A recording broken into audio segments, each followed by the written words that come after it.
Hi, here is a question I often get. Which size should I get? If you're an adult, you should get 4/4, which is the full size. If you're getting a violin for your little one, you have to measure them.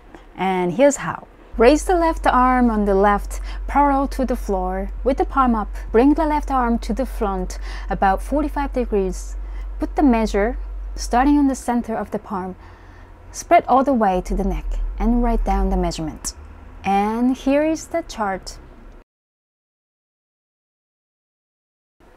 Here's a tip. Do not buy an instrument bigger than this size chart. Kids grow fast and it's tempting to get a slightly bigger one to anticipate.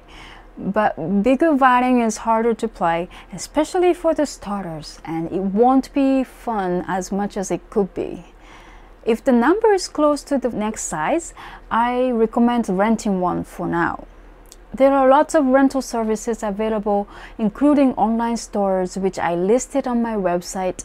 Click the links and find out. I hope this helps you to have a smooth experience on getting a violin.